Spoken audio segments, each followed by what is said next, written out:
George W. Bush Inaugural Address. President Clinton, distinguished guests, and my fellow citizens, the peaceful transfer of authority is rare in history, yet common in our country. With a simple oath, we affirm old traditions and make new beginnings. As I begin, I thank President Clinton for his service to our nation, and I thank Vice President Gore for a contest conducted with spirit and ended with grace. I am honored and humbled to stand here, where so many of America's leaders have come before me, and so many will follow. We have a place, all of us, in a long story, a story we continue, but whose end we will not see. It is the story of a new world that became a friend and liberator of the old, a story of a slave-holding society that became a servant of freedom, the story of a power that went into the world to protect but not possess, to defend but not to conquer. It is the American story, a story of flawed and fallible people united across the generations by grand and enduring ideals. The grandest of these ideals is an unfolding American promise that everyone belongs, that everyone deserves a chance, that no insignificant person was ever born. Americans are called to enact this promise in our lives and in our laws, and though our nation has sometimes halted and sometimes delayed, we must follow no other course. Through much of the last century, America's faith in freedom and democracy was a rock in a raging sea. Now it is a seed upon the wind, taking root in many nations. Our democratic faith is more than the creed of our country. It is the inborn hope of our humanity, an ideal we carry but do not own, a trust we bear and pass along. And even after nearly 225 years, we have a long way yet to travel. While many of our citizens prosper, others doubt the promise, even the justice of our own country. The ambitions of some Americans are limited by failing schools and hidden prejudice and the circumstances of their birth. And sometimes our differences run so deep, it seems we share a continent, but not a country.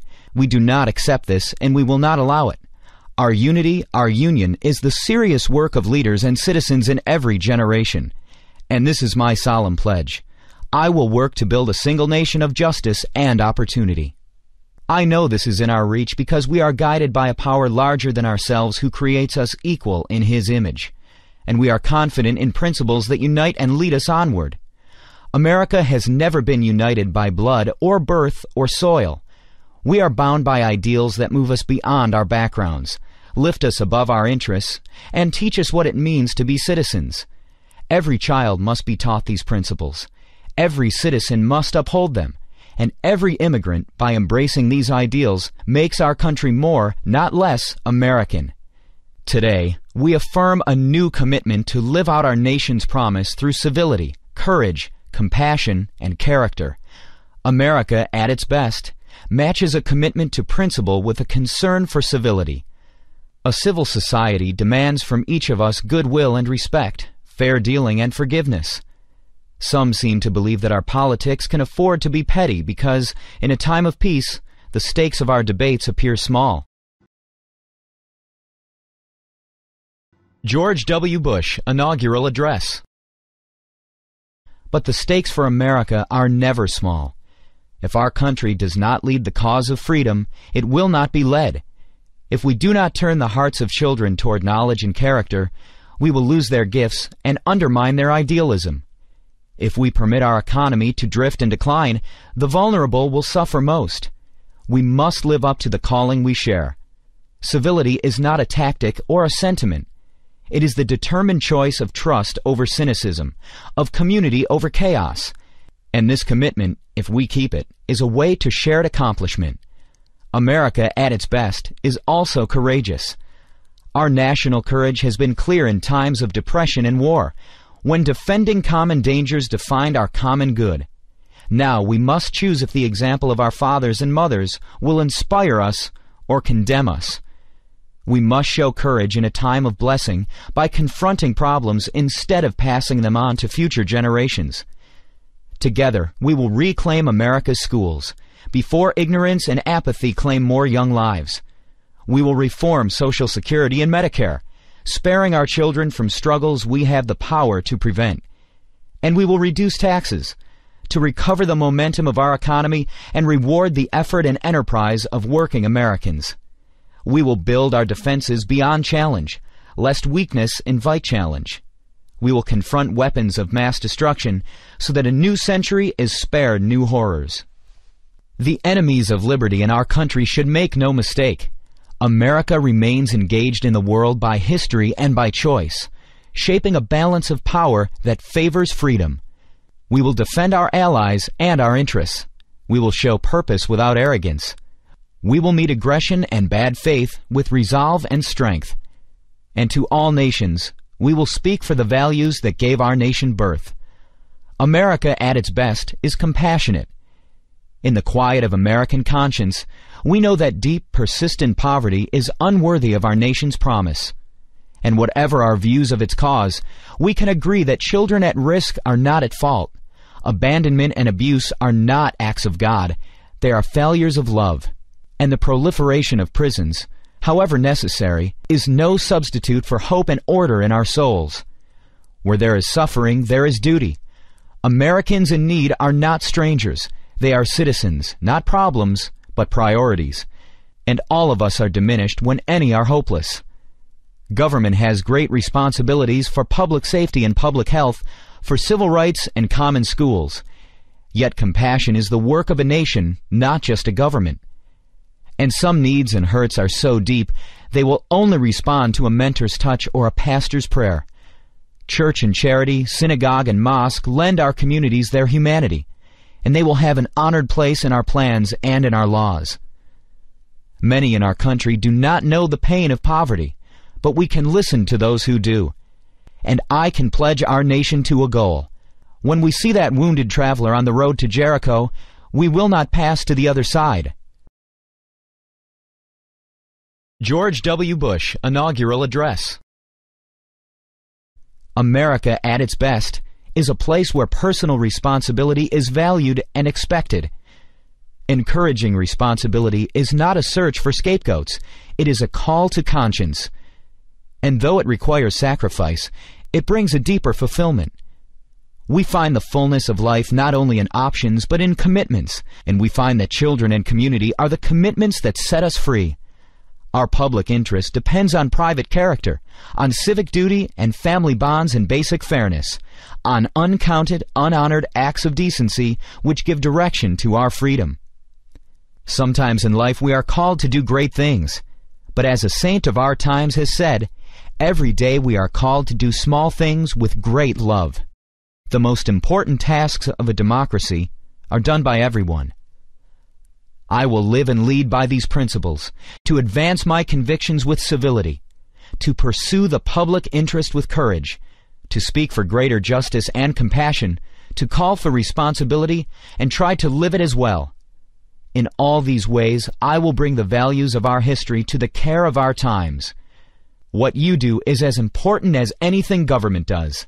I ask you to seek a common good beyond your comfort, to defend needed reforms against easy attacks, to serve your nation beginning with your neighbor. I ask you to be citizens. Citizens, not spectators. Citizens, not subjects. Responsible citizens, building communities of service and a nation of character. Americans are generous and strong and decent, not because we believe in ourselves, but because we hold beliefs beyond ourselves. When this spirit of citizenship is missing, no government program can replace it. When this spirit is present, no wrong can stand against it. After the Declaration of Independence was signed, Virginia statesman John Page wrote to Thomas Jefferson, "We know the race is not to the swift nor the battle to the strong. Do you not think an angel rides in the whirlwind and directs this storm?" Much time has passed since Jefferson arrived for his inauguration. The years and changes accumulate. But the themes of this day he would know: our nation's grand story of courage and its simple dream of dignity. We are not this story's author, who fills time and eternity with his purpose. Yet his purpose is achieved in our duty, and our duty is fulfilled in service to one another. Never tiring, never yielding, never finishing, we renew that purpose today, to make our country more just and generous, to affirm the dignity of our lives and every life. This work continues. This story goes on. And an angel still rides in the whirlwind and directs this storm. God bless you all, and God bless America. Takakodoi. The underpinnings of our lives is hope. If we have the smallest margin of hope, we can continue to exist. I believe what is sought from politics is to expand that hope even by the smallest margin. When we think of it, however, it seems politics has cast a shadow over people's hopes. I cannot ask help, but ask myself if there has ever been so much urgency embodied in the words, future of hope. However, even knowing the absolute destructive capacity of nuclear weapons, and having experienced its atrocity, mankind still has not been able to walk the road to the destruction of nuclear arms. To the contrary, some countries see the retention of nuclear arms as the symbol of a national power. In the 21st century, we are going to gain richness with science and technology. Or will humanity be subjugated to science and technology? We will be faced with the choice of one or the other. I believe the advances of telecommunication technology will present us with similar choices in the future. 50 years after the war, the Japanese society is caught in a very perplexing stagnation. When I look back on the last 50 years of Japanese history, I am beset by the deepest soul-searching and painful frustration when I find that we Japanese have not been able to overcome our mistakes on our own volition. We still have not been able to reach a reconciliation with many of our Asian friends. Politicians should speak of the future, of ethics, and life. A discussion of hope should be based on fundamental principles. In particular, politicians must speak with children and young people and women if we are to retain hope for the future. Politicians must be accountable for their decisions, and they must also question the criteria in which their responsibility would be assessed. That is, why our enlightened forebears and predecessors who have translated ideals into reality continue to be respected and be a source of encouragement. Immanuel Kant wrote, "Truly lasting peace is not an empty ideal, but a challenge given to us. This challenge will be solved gradually, and we will eventually reach our goal. We must all share a firm resolve to realize our goals. The critical stimulus for that will be the recognition of human rights and coexistence. However, there are many problems that face us. But when we think of how we can respond to such difficulties and challenges, I question where we can place our starting point. It is at this fundamental question that the future of hope must be questioned. That is the question I entertain for myself, and which I believe has to be resolved." Naomi Wolf, A Woman's Place. Even the best of revolutions can go awry when we internalize the attitudes we are fighting. The class of 1992 is graduating into a violent backlash against the advances women have made over the last 20 years. This backlash ranges from a senator using The Exorcist against Anita Hill to beer commercials with the Swedish bikini team. Today, I want to give you a backlash survival kit, a 4-step manual to keep the dragons from taking up residence inside your own heads. My own commencement at Yale 8 years ago was the graduation from hell. The speaker was Dick Cavett, rumored to have been our president's brother in an all-male secret society. Mr. Cavett took the microphone and paled at the sight of hundreds of female about-to-be Yale graduates. "When I was a graduate," I recall he said, "there were no women. The women went to Vassar. At Vassar, they had nude photographs taken of the women in gym class to check their posture. One year, the photos were stolen and turned up for sale in New Haven's red light district. His punchline? The photos found no buyers." I'll never forget that moment. There we were, silent in our black gowns, our tassels, our brand new shoes. We dared not break the silence with hisses or boos, out of respect for our families, who'd come so far, and they kept still out of concern for us. Consciously or not, Mr. Cavett was using the beauty myth aspect of the backlash. When women come too close to masculine power, someone will draw critical attention to their bodies. We might be E-less, but we still wouldn't make pornography worth buying. That afternoon, several hundred men were confirmed in the power of a powerful institution, but many of the women felt the shame of the powerless, the choking on silence, the complicity, the helplessness. We were orphaned from the institution. I want to give you the commencement talk that was denied to me. Message number 1 in your survival kit. Redefine becoming a woman. Today, you have become women, but that sounds odd in ordinary usage. What is usually meant by, you're a real woman now, you become a woman when you menstruate for the first time, or when you lose your virginity, or when you have a child. These biological definitions are very different from how we say boys become men. One becomes a man when he undertakes responsibility or completes a quest. But you too, in some ways more than your male friends graduating today, have moved into maturity through a solidarity quest for the adult self. Naomi Wolf, A Woman's Place. We lack archetypes for the questing young woman, her trials by fire, for how one becomes a woman through the chrysalis of education, the difficult passage from one book, one idea to the next. Let's refuse to have our scholarship and our gender pitted against each other. In our definition, the scholar learns womanhood, and the woman learns scholarship. Plato and Ajuna Barnes mediated to their own enrichment through the eyes of the female body with its wisdoms and its gifts. I say that you have already shown courage. Many of you graduate today in spite of the post-traumatic syndrome of acquaintance rape, which 1/4 of female students undergo. Many of you were so weakened by anorexia and bulimia that it took every ounce of your will to get your work in. You negotiated private lives through a minefield of new strains of VD and the ascending shadow of AIDS. Triumphant survivors, you have already become women. Message number 2 breaks the ultimate taboo for women. Ask for money in your lives. Expect it. Own it. Learn to use it. Little girls learn a debilitating fear of money, that it's not feminine to ensure we are fairly paid for honest work. Meanwhile, women make 68 cents for every male dollar, and half of marriages end in divorce, after which women's income drops precipitously. Never choose a profession for material reasons.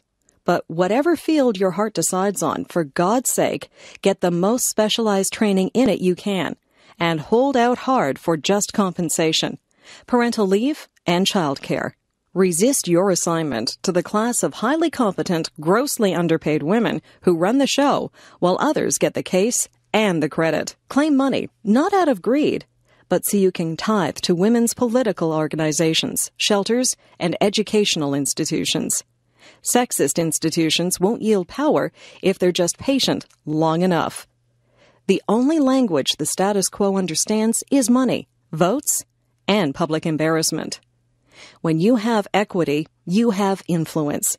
As sponsors, shareholders, and alumni, use it to open opportunities to women who deserve the chances you've had. Your BA does not belong to you alone, just as the earth does not belong to its present tenants alone.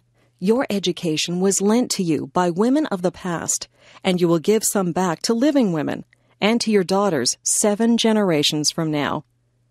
Message number 3. Never cook for or sleep with anyone who routinely puts you down. Message number 4. Become goddesses of disobedience. Virginia Woolf once wrote that we must slay the angel in the house, the censor within. Young women, tell me of injustices, from campus rape cover-ups to classroom sexism. But at the thought of confrontation, they freeze into niceness. We are told that the worst thing we can do is cause conflict, even in the service of doing right. Antigone is imprisoned. Joan of Arc burns at the stake, and someone might call us unfeminine. Naomi Wolf, A Woman's Place. When I wrote a book that caused controversy, I saw how big a dragon was this paralysis by niceness. The beauty myth argues that newly rigid ideals of beauty are instruments of a backlash against feminism, designed to lower women's self-esteem for a political purpose. Many positive changes followed the debate, but all that would dwindle away when someone yelled at me, as for instance cosmetic surgeons did on TV, when I raised questions about silicone implants. Oh no, I'd quail. People are mad at me. Then I read something by poet Audre Lorde. She'd been diagnosed with breast cancer. I was going to die, she wrote, sooner or later, whether or not I had even spoken myself. My silences had not protected me. Your silences will not protect you.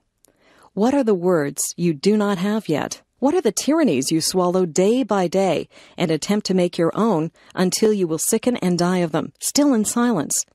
We've been socialized to respect fear more than our own need for language.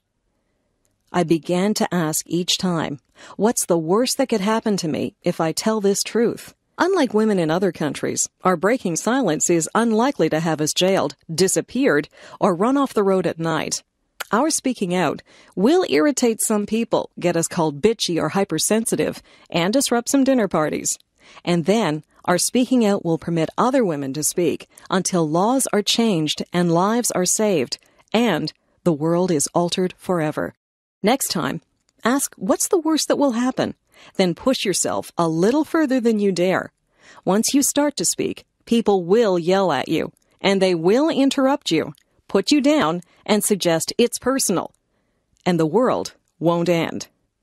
And the speaking will get easier and easier, and you will find you have fallen in love with your own vision, which you may never have realized you had.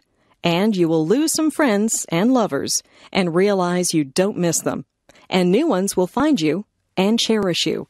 And you will still flirt and paint your nails and dress up and party because, as I think Emma Goldman said, if I can't dance, I don't want to be part of your revolution. And at last, you'll know with surpassing certainty that only one thing is more frightening than speaking your truth. And that is not speaking. Diana, Princess of Wales. Ladies and gentlemen, I must begin by saying how warmly I welcome this conference on landmines convened by the Mines Advisory Group and the Landmine Survivors Network. It is so welcome because the world is too little aware of the waste of life, limb, and land which anti-personnel landmines are causing among some of the poorest people on Earth. Indeed, until my journey to Angola early this year, on which I'm going to speak this morning, I was largely unaware of it too. For the mine is a stealthy killer. Long after conflict is ended, its innocent victims die or are wounded singly in countries of which we hear little. Their lonely fate is never reported. The world, with its many other preoccupations, remains largely unmoved by a death roll of something like 800 people every month, many of them women and children. Those who are not killed outright, and they number another 1,200 a month, suffer terrible injuries and are handicapped for life. I was in Angola in January with the British Red Cross, a country where there are 15 million landmines in a population, ladies and gentlemen, of 10 million, with the desire of drawing world attention to this vital, but hitherto largely neglected issue. Some people chose to interpret my visit as a political statement, but it was not. I am not a political figure. As I said at the time, and I'd like to reiterate now, my interests are humanitarian. That's why I felt drawn to this human tragedy. This is why I wanted to play down my part in working towards a worldwide ban on these weapons. During my days in Angola, I saw at first hand 3 aspects of this scourge. In the hospitals of Luanda, the capital, and Huambo, scene of bitter fighting not long ago, I visited some of the mine victims who had survived and saw their injuries. I'm not going to describe them because, in my experience, it turns too many people away from the subject. Suffice to say that when you look at the mangled bodies, some of them children caught by these mines, you marvel at their survival. What is so cruel about these injuries is that they are mostly invariably suffered where medical resources are scarce. I observed for myself some of the obstacles to improving medical care in most of these hospitals. Often, there's a chronic shortage of medicine, of painkillers, even of anesthetics. Surgeons constantly engaged in amputating shattered limbs never have all the facilities we would expect to see here. So the human pain that is to be borne is often beyond imagining. This emergency medical care, moreover, is only the first step back to a sort of life. For those whose living is the land, loss of an arm or leg is an overwhelming handicap which lasts for life. I saw the fine work being done by the Red Cross and other agencies to replace lost limbs. But making prosthesis is a costly as well as complicated business. For example, a young child will need several different fittings as it grows older. Sometimes the severity of the injury makes the fitting of an artificial limb impossible. There are never enough resources to replace all the limbs that are lost. Diana, Princess of Wales. As the Red Cross have expressed it, each victim who survives will incur lifetime expenses for surgery and prosthetic care totaling between $2,000 and $3,000. That is an intolerable load for a handicapped person in a poor country. That is something to which the world should urgently turn its conscience. In Angola, 1 in every 334 members of the population is an amputee. Angola has the highest rate of amputees in the world. How can countries which manufacture and trade in these weapons square their conscience with such human devastation? My third main experience was to see what has been done slowly and perilously to get these mines out of the earth. In the Kuito and Huambo region, I spent a morning with a small team from Hallow Trust, which is training Angolans to work on the pervasive minefields and supervising their work. I speak of our team because men of the Mines Advisory Group, or in this instance the Hallow Trust, who volunteer for this hazardous work, are usually former members of our own services. I take this opportunity to pay my tribute to the work these men do on our behalf. The perils they encounter are not just confined to mines. 2 members of the Mines Advisory Group team in Cambodia, Chris Howes and Hun Horth, were kidnapped by the Khmer Rouge a year ago, and their fate is uncertain. We can only pray for their safe return. Much ingenuity has gone into making some of these mines. Many are designed to trap an unwary deminer. Whenever such tricky mines appear, the deminer will call in one of the supervising team, who will then take over. That is what keeps their lives perpetually at risk. It might be less hazardous, I reflect, after my visit to Angola, if some of the technical skills used in making mines had been applied to better methods of removing them. Many of these mines are relatively cheap. They can be bought for $5 apiece or less.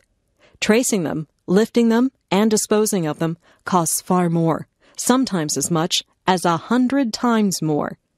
Angola is full of refugees returning after a long war.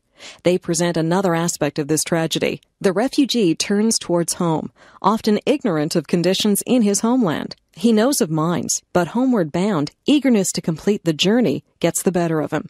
Or he finds mines on what was once his land and attempts to clear them.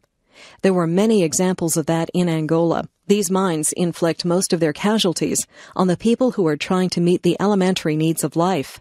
They strike the wife or the grandmother, gathering firewood for cooking. They ambush the child, sent to collect water for the family. I was impressed to see the work being done by many of the world's agencies on mine awareness. If children can be taught at school, if adults can be helped to learn what to do and what not to do in regions that have been mined, then lives can be saved and injuries reduced. Diana, Princess of Wales.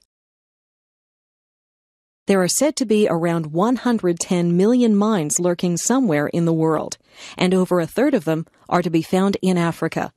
Angola is probably more heavily mined than anywhere else because the war went on for such a long time, and it invaded so much of the country. So that country is going to be infested with mines and will suffer many more victims. And this brings me to one of the main conclusions I reached after this experience. Even if the world decided tomorrow to ban these weapons, this terrible legacy of mines already in the earth would continue to plague the poor nations of the globe. The evil that men do lives after them. And so, it seems to me, there rests a certain obligation upon the rest of us. One of my objectives in visiting Angola was to forward the cause of those, like the Red Cross, striving in the name of humanity to secure an international ban on these weapons. Since then, we are glad to see some real progress has been made. There are signs of a change of heart, at least in some parts of the world. For that, we should be cautiously grateful. If an international ban on landmines can be secured, it means, looking far ahead, that the world may be a safer place for this generation's grandchildren. But for this generation, in much of the developing world, there will be no relief, no relaxation. The toll of deaths and injuries caused by mines already there will continue. This tracing and lifting of mines, as I saw in Angola, is a desperately slow business. So in my mind, a central question remains. Should we not do more to quicken the deminers' work, to help the injured back to some sort of life, to further our own contribution to aid and development? The country is enriched by the work done by its overseas agencies and non-governmental organizations who work to help people in Africa and Asia to improve the quality of their lives. Yet mines cast a constant shadow over so much of this work. Resettlement of refugees is made more hazardous. Good land is put out of bounds. Recovery from war is delayed. Aid workers themselves are put at risk. I would like to see more done for those living in this no man's land, which lies between the wrongs of yesterday and the urgent needs of today. I think we owe it. I also think it would be of benefit to us as well as to them. The more expeditiously we can end this plague on earth caused by the landmine, the more readily we can set about the constructive tasks to which so many give their hand in the cause of humanity.